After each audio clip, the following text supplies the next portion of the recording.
Gracias a Dios, pues porque, como ha dicho Luis, nos dio su palabra para que podamos conocerle, podamos escucharle, podamos relacionarnos con él y podamos estar preparados para ese futuro que nos espera.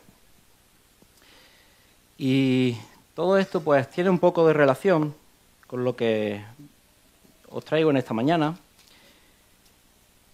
Y si habéis escuchado el resumen de la Biblia que hizo Luis al principio, hoy vamos a hablar un poco de rebelión. Así que ya os podéis imaginar qué libro vamos a centrarnos en esta mañana. Y como él dijo, pues Números es el que habla un poco de rebelión. Y nos vamos a ir al libro de Números.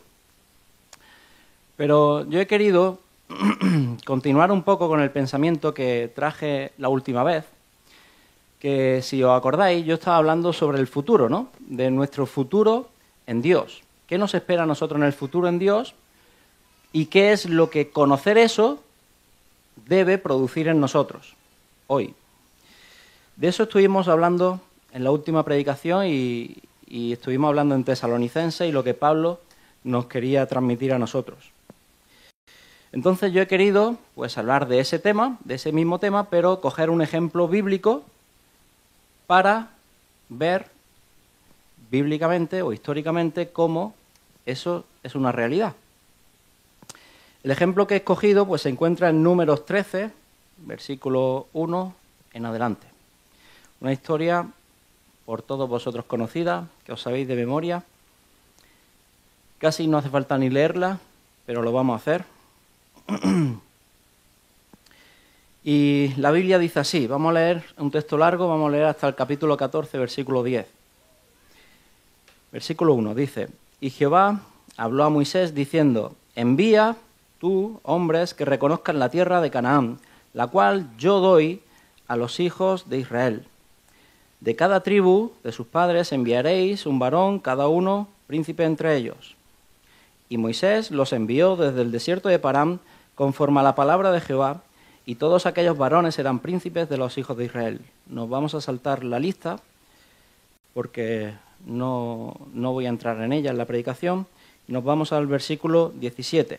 Dice, los envió pues Moisés a reconocer la tierra de Canaán, diciéndoles, subid de aquí al Neguev y subid al monte, y observad la tierra como es, y el pueblo que la habita, si es fuerte o débil, si poco o numeroso, cómo es la tierra habitada, si es buena o mala, y cómo son las ciudades habitadas, si son campamentos o plazas fortificadas, y cómo es el terreno, si es fértil o estéril, si en él hay árboles o no, y esforzaos y tomad del fruto del país.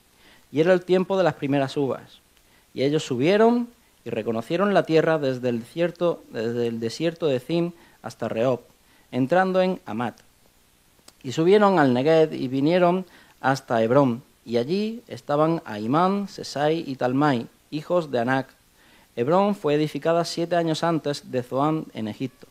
Y llegaron hasta el arroyo de Escol, y de allí cortaron un sarmiento con un racimo de uvas, el cual trajeron 2 en un palo, y de las granadas y de los higos. Y se llamó aquel lugar el Valle de Escol, por el racimo que cortaron de allí los hijos de Israel. Y volvieron de reconocer la tierra al fin de 40 días, y anduvieron y vinieron a Moisés y a Aarón y a toda la congregación de los hijos de Israel en el desierto de Parán, en Cades.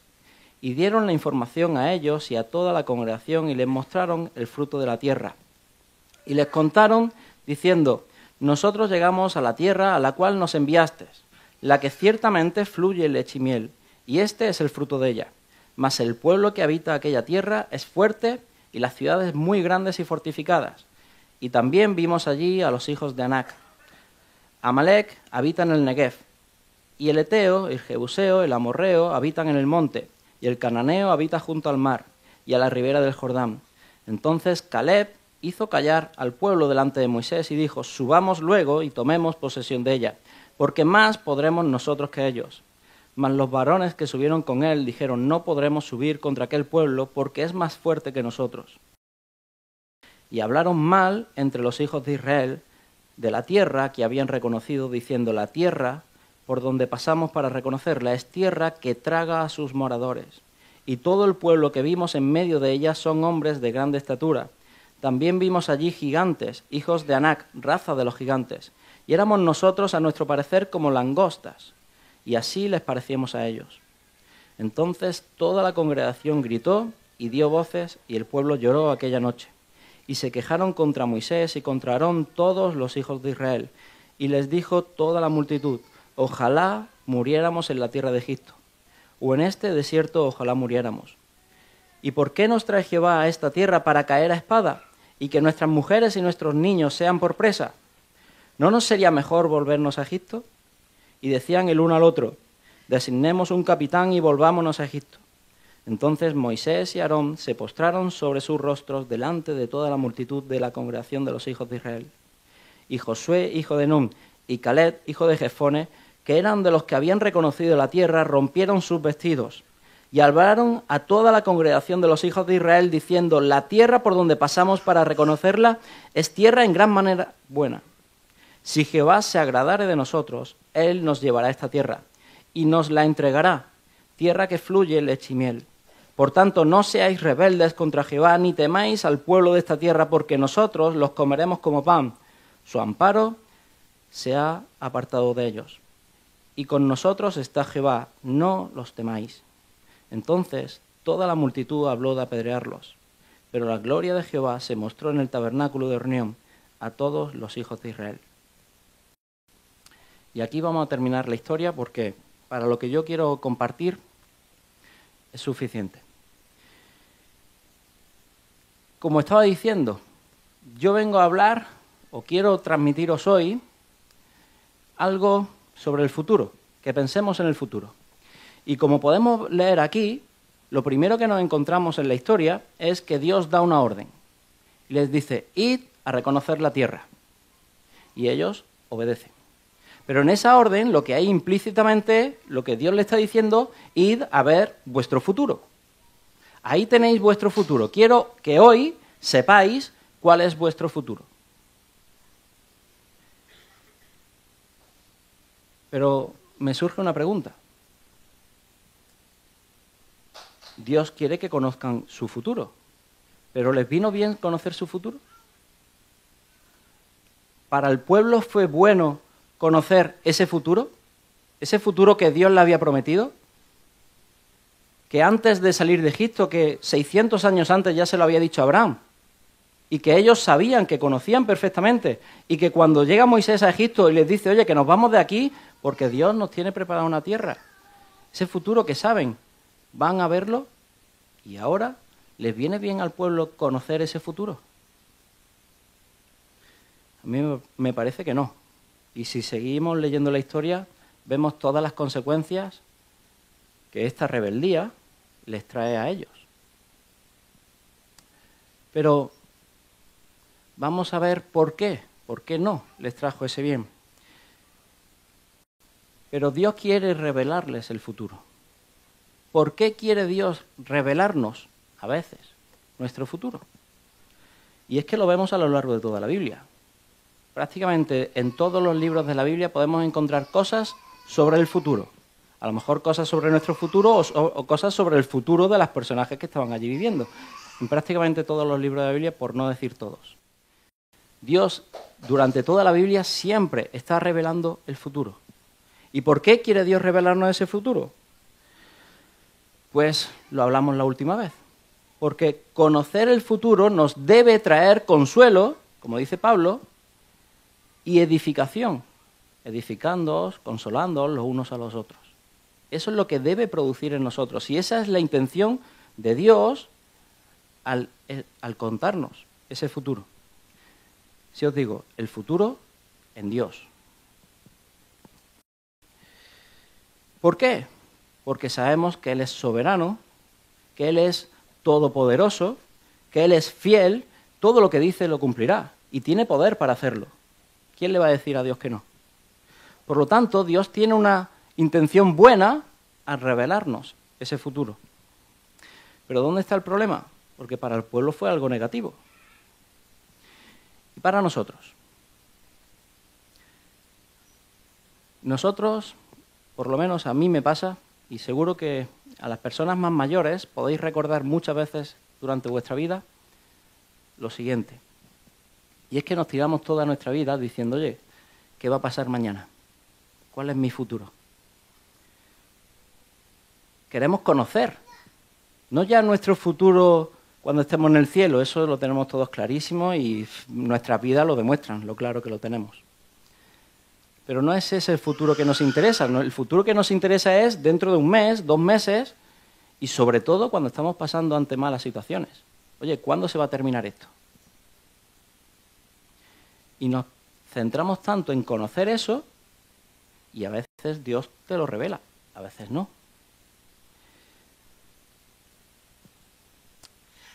El pueblo estaba en el desierto, no era una situación agradable. Además, esta es la décima vez que se rebelan contra Dios. ¿Por qué? Pues por comida, por sed, por todas las cosas que ya hemos visto. Simplemente por no ver a Moisés, que subió al monte, se tiró en el monte tanto tiempo que ellos dijeron, ya se ha muerto, vamos a hacernos un Dios. Se rebelaron contra Dios muchas veces, sabiendo su futuro, pero se rebelaron contra Dios.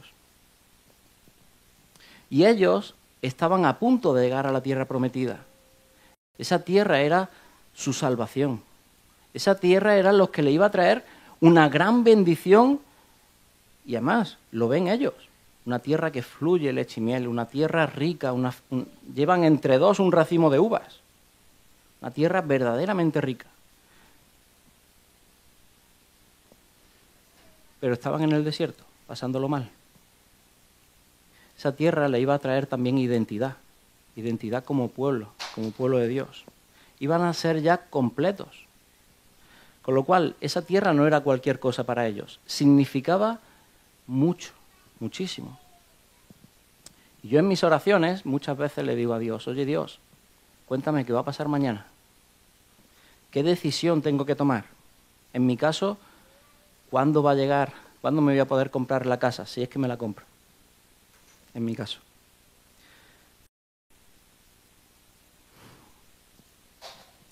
Pero, ¿cuál es el problema aquí en esta historia? ¿Y si Dios te responde? ¿Y si Dios te dice, oye, dentro de 6 meses, tal? ¿Y si esa respuesta es una mala noticia? ¿Y si Dios te dice, dentro de 6 meses te va a venir esta enfermedad? O dentro de 6 meses no vas a tener esta bendición que esperas. O dentro de 3 meses te vas a morir. ¿Cómo te sentaría hoy saber eso? Dios reveló ese futuro cercano para el pueblo, que al final no fue cercano, como sabéis, pero en principio era un futuro cercano, y el resultado fue negativo. ¿Por qué? Porque esa gran bendición iba acompañada de una mala noticia. Oye, que allí hay moradores con los cuales vais a tener que luchar, os vais a tener que esforzar, etcétera, etcétera, etcétera. Esa gran bendición iba acompañada de una mala noticia, y esa mala noticia produjo en ellos miedo, se vieron sin esperanza. Oye, ojalá muriéramos en Egipto o aquí en el desierto, no tienen esperanza. Empezaron a desconfiar de Dios. Dios no es capaz de hacer lo que nos ha prometido. Y lo peor de todo, que todo esto les llevó, en último lugar, a querer abandonar el camino de Dios. Vamos a nombrar un capitán, alguien que nos dirija en dirección contraria. Vamos a volver a Egipto. Vamos a volver al pecado. No quiero esta vida.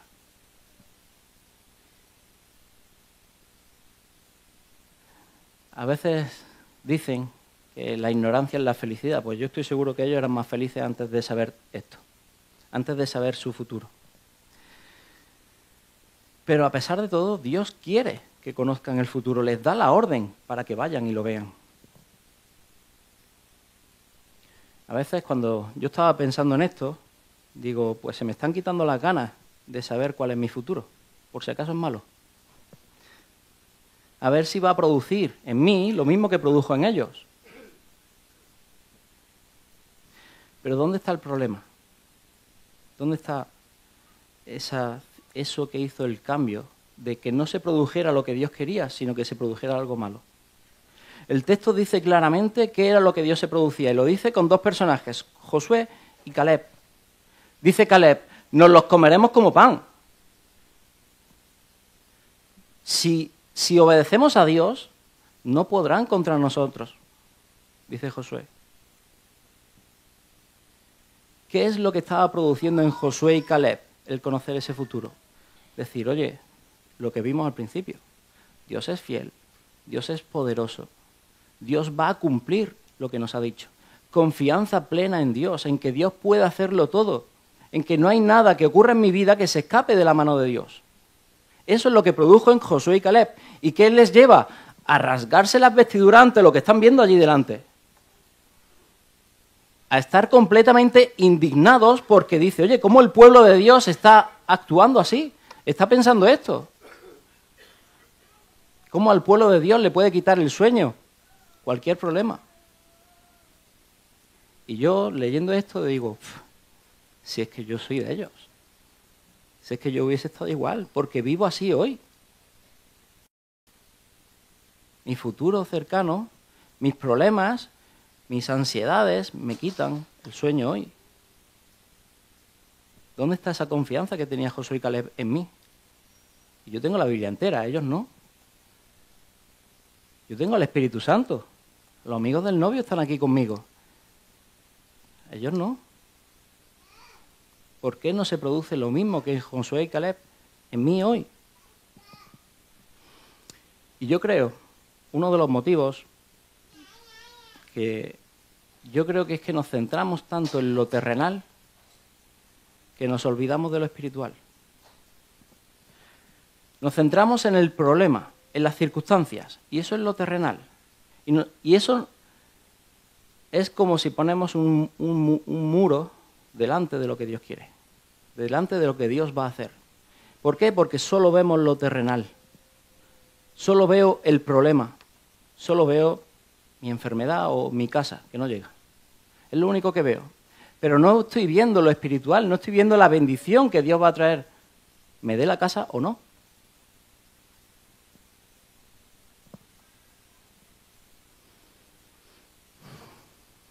En Josué y Caleb trajo el deseo de agradar a Dios. Y lo dicen.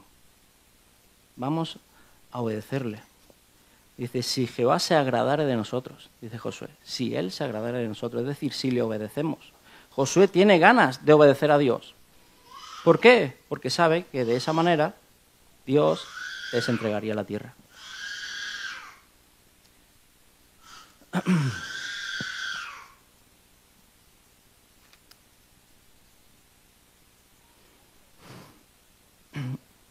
Muchas veces, y voy a hacer un paréntesis, por eso estaba pensando y me voy a parar un momento, voy a hacer un paréntesis. Y es que a veces los que predicamos, o cuando hablamos de la Biblia, decimos frases muy bonitas, que no les falta razón, pero quiero sacar una aplicación más directa. Por ejemplo, yo acabo de decir, oye, no vamos a centrarnos tanto en lo terrenal, sino en lo espiritual. Y eso dicho, pues es maravilloso. Súper bonito. Pero eso como lo hago yo en mi día a día. Porque la frase es súper bonita, es 100% verdad, pero si no la puedo aplicar, ¿para qué me sirve? ¿Qué dice Santiago? La prueba produce paciencia. Pero si la prueba, yo solo me centro en la prueba, en ver la prueba, en lo mal que me está fastidiando a mí la prueba, ¿cuándo va a producir paciencia? Nunca. La prueba, cuando te fijas en Dios, produce paciencia. Y ahí está lo espiritual. Eso es lo espiritual. Ahí es donde yo tengo que centrar mi vista. No en la prueba, que eso me quita el sueño, sino en lo que Dios hace, va a hacer, y en lo que Dios es, como decía Luis al principio. En lo que Dios es. Y cuando yo centro mis pensamientos, y esto es una lucha constante, es decir, yo tengo que luchar contra mis propios pensamientos en mi día a día, porque a mis pensamientos lo único que viene es la prueba. Y tengo que decirme yo a mí mismo, en mi mente, decirme, oye, deja de pensar ya en esto, oye, está Dios, confía en Él. Tengo que luchar para que de mí no nazca centrarme en la prueba, sino que nazca centrarme en Dios. Y creo que va por ahí, centrarse en lo espiritual. Ellos solo veían que los pueblos son más fuertes, que son más altos, que hay gigantes, que tienen grandes ciudades, grandes murallas, que nuestro ejército es pequeño y allí son ejércitos enormes, grandes reyes. Es lo único que veían ellos, la parte terrenal del asunto. Y eso les produce ese resultado que les produjo. Pero tus problemas, mis problemas, tus circunstancias son más pequeños que Dios.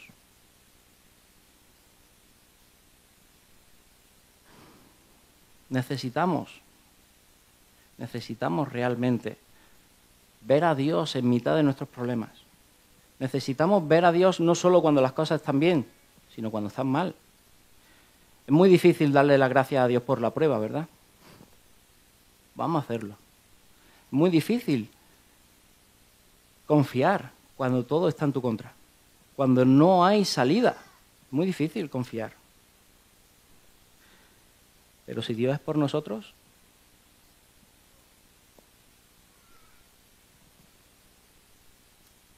hay que darle gracias a Dios por todo lo que nos ocurre.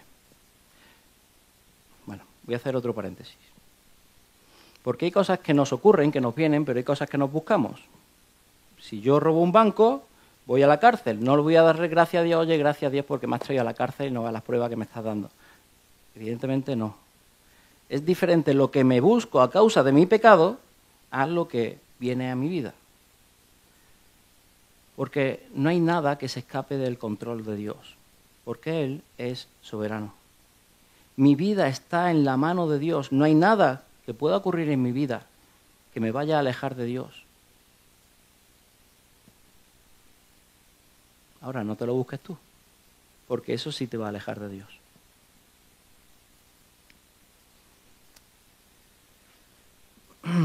¿Y qué hago yo ahora? Confía.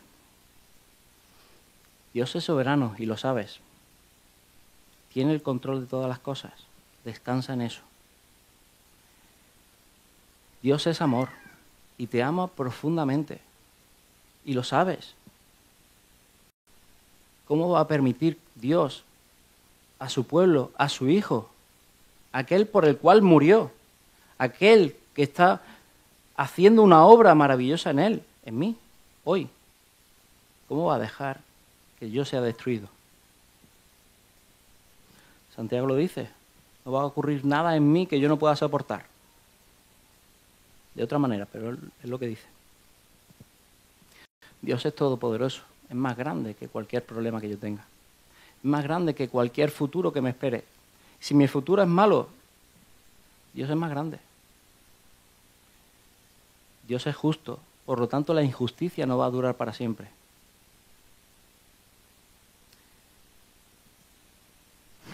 Hermanos, Dios es santo. Santifícate. Vive con santidad. Aléjate del pecado.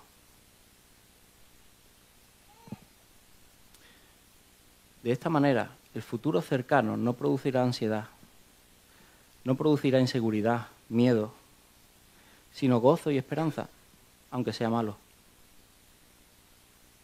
¿Por quién es Dios? Por lo que Él es. Qué fácil de decir, ¿verdad?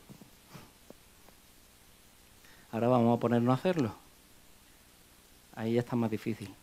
Pero, hermanos, nos tenemos los unos a los otros para poder acompañarnos para conseguir esto. No estamos solos. La vida cristiana no es una vida individual. Estamos aquí para ayudarnos los unos a los otros, aunque sea algo tan pequeño como orar. Pequeño sarcásticamente.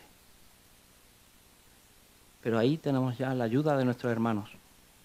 No estamos solos.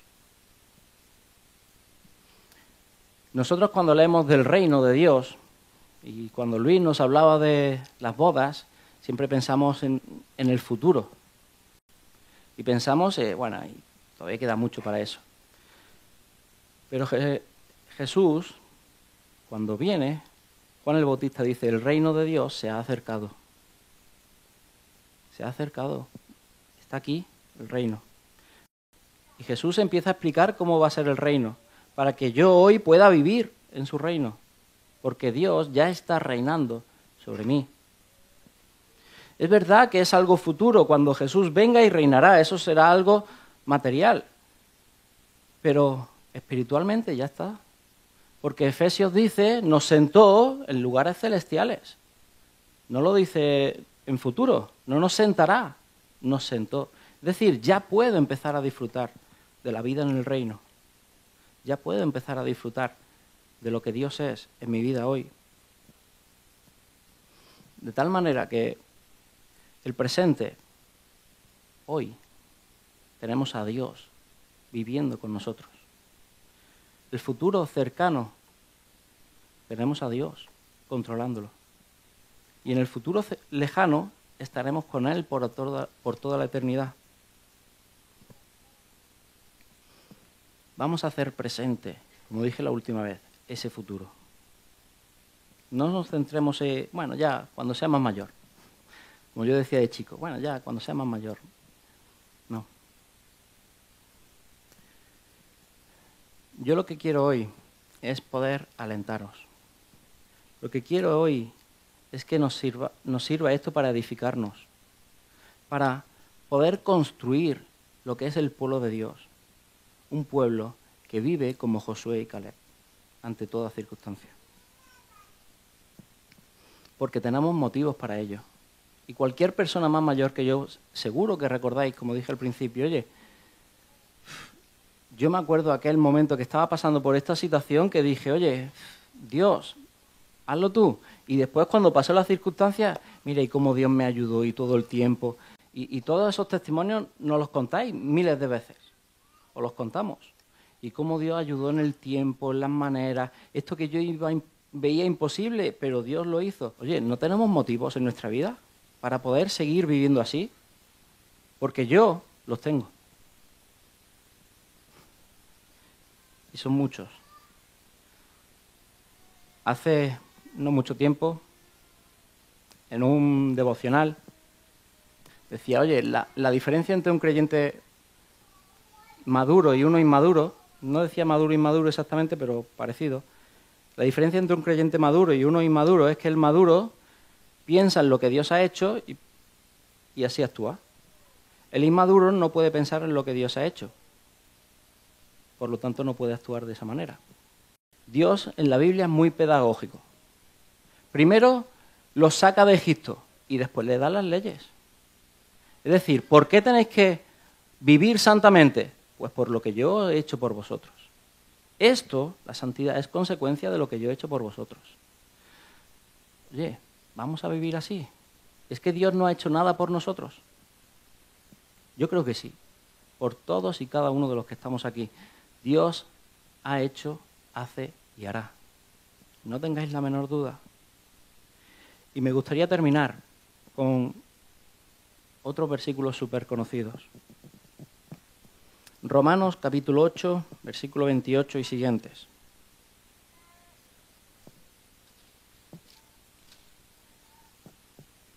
Dice, y sabemos que a los que aman a Dios, todas las cosas les ayudan a bien. Esto es, a los que conforme a su propósito son llamados. Porque a los que antes conoció, también los predestinó para que fuesen hechos conforme a la imagen de su Hijo, para que Él sea el primogénito entre muchos hermanos. Y a los que predestinó, a estos llamó, y a los que llamó, a estos también justificó, y a los que justificó, a estos glorificó. ¿Qué pues diremos a esto? Si Dios es por nosotros, ¿quién contra nosotros? El que no escatimó ni a su propio Hijo, sino que lo entregó por todos nosotros, ¿cómo no nos dará también con Él todas las cosas? ¿Quién acusará a los escogidos de Dios? Dios es el que justifica. ¿Quién es el que condenará? Cristo es el que murió, más aún, el que también resucitó, el que además está a la diestra de Dios, el que también intercede por nosotros. ¿Quién nos separará del amor de Cristo? ¿Tribulación, angustia, persecución, hambre, desnudez, peligro, espada? Como está escrito, por causa de ti somos muertos todo el tiempo, somos contados como ovejas de matadero. Antes, en todas estas cosas, somos más que vencedores por medio de aquel que nos amó. Por lo cual estoy seguro que ni la muerte, ni la vida, ni los ángeles, ni principados, ni potestades, ni lo presente, ni lo porvenir, ni lo alto, ni lo profundo, ni ninguna otra cosa creada nos podrá separar del amor de Dios que es en Cristo Jesús, Señor nuestro.